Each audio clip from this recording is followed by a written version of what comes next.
যুদ্ধ ২৪-এর জায়গায় ২৪, এটা তো একটার সাথে একটা পরস্পর বিরোধী কিছু না। সুতরাং মুক্তিযুদ্ধ হচ্ছে দেশের জন্মের যুদ্ধ, আর ২৪ হচ্ছে আমাদের স্বৈরাচার নিপাতের করে একটি গণতান্ত্রিক অর্ডার ফিরিয়ে আনার যুদ্ধ। সুতরাং দুইটারই দুই ভ্যালু আছে, মূল্যবোধ আছে, দুটাকে রেসপেক্ট করতে হবে। তবে মুক্তিযুদ্ধের যার বিনিময়ে বাংলাদেশ হয়েছে, তো সেটা তো আমাদের প্রাথমিক দায়িত্ব।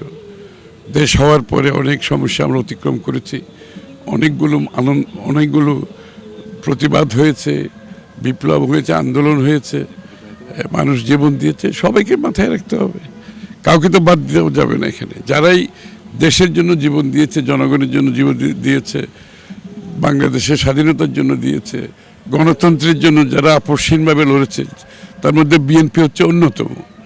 যে গণতন্ত্রের জন্য আপসহীনভাবে একটি দল যদি শেষ থেকে এখনো লড়ে যাচ্ছে, এটা বাংলাদেশ জাতীয়তাবাদী দল। এটা তো অস্বীকার করার কোনো উপায় নেই। সুতরাং আমাদের হৃদয়ে আছে এগুলো। তো এখানে বাংলাদেশ আমরা যুদ্ধ করেছি, এটাকে গড়ে তুলতে হবে জনগণের স্বার্থে, দেশের স্বার্থে, কোনো ব্যক্তির স্বার্থে, গোষ্ঠীর স্বার্থে নাই। এটাই মূল্যবোধ। অনেকটাই বলেছেন যে গতানুগতিকতা যেটা থাকে সিগন্যাল মেনে চলবে, এই বিষয়টা নিয়ে আপনাদের সিনিয়র সদস্য মন্ত্রী পরিষদের, এটাকে আপনি কিভাবে দেখেন?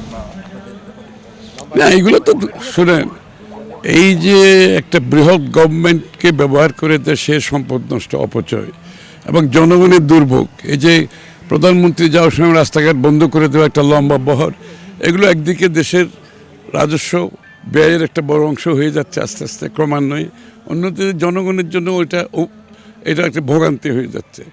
তা একটা স্বাধীন গণতান্ত্রিক দেশে এটা তো আমাদের মাথায় রাখতে হবে যে আমরা নিজেরা খরচ কম করতে হবে, দেশের মানুষের জন্য যত বেশি সম্পদ আমরা জমাতে পারি ততগুলো আমরা ব্যয় করতে পারবো। অন্যদিকে দেশের মানুষের ভোগান্তি যত কমাতে পারি, মানুষের স্বস্তিতে থাকবে, কাজ করতে পারবে।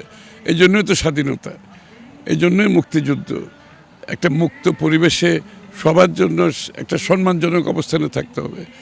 সম্মান তো শুধু সরকারের না, সকলের সম্মান থাকতে হবে। তো সেই কাজটা আমাদের, সেই বিষয়টা মাথায় রাখতে হবে।